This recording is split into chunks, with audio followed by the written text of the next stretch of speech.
Hi all, type script series అయితే start చేస్తున్నాను. మనం యాంగులర్ ప్రాజెక్ట్లో వర్క్ చేయాలంటే టైప్ స్క్రిప్ట్ బేసిక్స్ అనేవి ఖచ్చితంగా వచ్చి ఉండాలి. ఎవరికైతే జావా స్క్రిప్ట్ కానీ వచ్చినట్లయితే వాళ్ళైతే టైప్ స్క్రిప్ట్ కాన్సెప్ట్స్ కూడా చూడండి. It is a super set of Java script. Type script అనేది జావా స్క్రిప్ట్ ఒకవేళ వచ్చినట్లయితే వాళ్ళకి చాలా ఈజీగానే ఉంటుంది. ఎవరైతే బిగినర్స్ ఉంటారో వాళ్ళకైతే బాగా యూజ్ఫుల్ అయితే అవుతుంది. ఖచ్చితంగా జావా స్క్రిప్ట్ అయితే తెలిసి ఉండాలి అనేది అవసరం అయితే లేదు. టైప్ స్క్రిప్ట్ న్యూగా అయితే స్టార్ట్ చేయొచ్చు.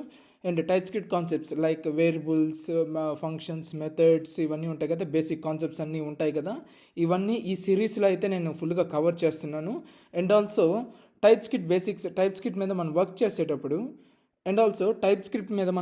చేసేటప్పుడు యాంగులర్ వర్క్ స్పేస్లోనే మనం ప్రాక్టీస్ చేస్తూ ఉంటాం. విడిగా టైప్ స్క్రిప్ట్ ఫైల్స్ అనేవి క్రియేట్ చేసి వాటి మీద అయితే మనం విడిగా ప్రాక్టీస్ అయితే చేయట్లేదు. ఈ సిరీస్ ఫుల్గా యాంగులర్ వర్క్ స్పేస్లోనే మనం ఇన్వాల్వ్ అవుతున్నాం. ఎందుకు అంటే టైప్ స్క్రిప్ట్ బేసిక్స్ కోసం విడిగా ప్రాక్టీస్ చేసిన no problem.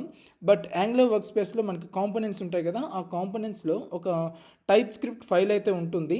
So type script file అనేది దాంట్లోనే వర్క్ చేయొచ్చు. అండ్ ఆల్సో మనం దాంట్లో వర్క్ చేసినట్లయితే, దాంట్లో ప్రాక్టీస్ చేస్తున్నట్లయితే మనకి యాంగులర్ వర్క్ స్పేస్లో కొంచెం అలవాటు అయితే అవుతుంది. అందుకోసంగా నేను విడిగా చేయకుండా యాంగులర్ వర్క్ స్పేస్లోనే ఫోకస్ చేస్తున్నాను.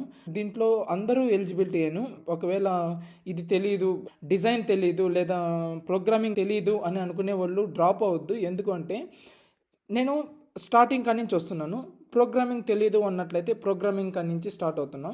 అండ్ యాంగులర్లో మనం వర్క్ చేయాలంటే డిజైన్ అనేది కొంచెం బేసిక్స్, ఒకవేళ పూర్తిగా తెలియకపోయినా బేసిక్స్ అనేది తెలిసి ఉండాలి డిజైనింగ్ పరంగా.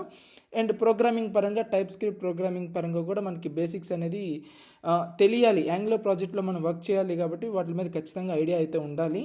మనం ఒకవేళ ఎవరికైతే తెలియనట్లయితే don't worry, TypeScript programming అయితే ఫుల్గా అయితే నేను కవర్ చేస్తాను. అండ్ ఆల్సో నాకు డిజైన్ రాదు, బట్ డిజైన్ మీద మనం ఎంతవరకు మనకి తెలుసుంటే బెటర్, డిజైన్ కాన్సెప్ట్స్ మీద ఎంతవరకు తెలుసుంటే బెటర్, నిదానంగా నేర్చుకోవచ్చు, నో ప్రాబ్లం. బట్ మనకి రాదు అని చెప్పి అయితే డ్రాప్ అయితే అవ్వద్దు.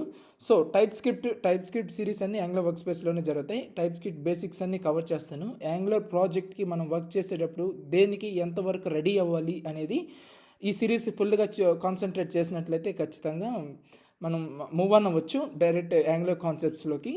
సో ఇది guys, be prepare. TypeScripting Angular work స్పేస్లోనే మనం వర్క్ చేస్తున్నాం కదా, కన్ఫ్యూజ్ అవ్వద్దు. విడిగా వర్క్ చేయాలి లేదంటే యాంగులర్ వర్క్ స్పేస్లోనే వర్క్ చేయాలా అనేది కన్ఫ్యూజ్ అవ్వద్దు. యాంగులర్ డెవలపర్గా కావాలి అనుకున్నట్లయితే ఖచ్చితంగా యాంగులర్ వర్క్ స్పేస్లోనే మనకి చేద్దాం. కొంచెం ప్రాక్టీస్ అవుతుంటుంది యాంగులర్లో చేసినప్పుడు. యాంగులర్ వర్క్ స్పేస్లో మనం వర్క్ చేసేటప్పుడు కొంచెం ప్రాక్టీస్ అయితే అవుతుంటుంది. దానికోసంగా నేను ఇది మెయింటైన్ చేస్తున్నాను. ఓకే గైస్, ఇంకా నెక్స్ట్ సెషన్స్ నుంచి ఇంకా టైప్ స్క్రిప్ట్ మీద ఫోకస్ చేద్దాం. వేరియబుల్స్ మీద, లూప్స్ మీద, కండిషన్స్ అనేవి ఏ విధంగా ఇవ్వాలి, అండ్ మెథడ్స్ అనేటివి ఏ విధంగా క్రియేట్ చేయాలి, అండ్ యారో ఫంక్షన్స్ అండ్ ఇంకా హై ఆర్డర్ ఫంక్షన్స్, వీటి మీద ఎలా వర్క్ చేయాలి, అన్ని డేటా టైప్స్ మీద అయితే వర్క్ చేద్దాం. సో ఇవన్నీ బేసిక్స్ అన్ని కవర్ చేద్దాం. డోంట్ వరీ, ఎవరికైనా తెలియనట్లయితే, యాంగులర్ డెవలపర్గా కావాలి అనుకున్నట్లయితే ఖచ్చితంగా ఇక్కడ నుంచి అయితే స్టార్ట్ చేద్దాం. ఆ తర్వాత బేసిక్ డిజైన్ కాన్సెప్ట్స్ అనేవి డిస్కస్ చేసుకుందాం. అండ్ దాని తర్వాత ఇంకా ఫంక్షనాలిటీస్ మీద ఇన్వాల్వ్ అయిపోదాం. Okay guys, stay tuned.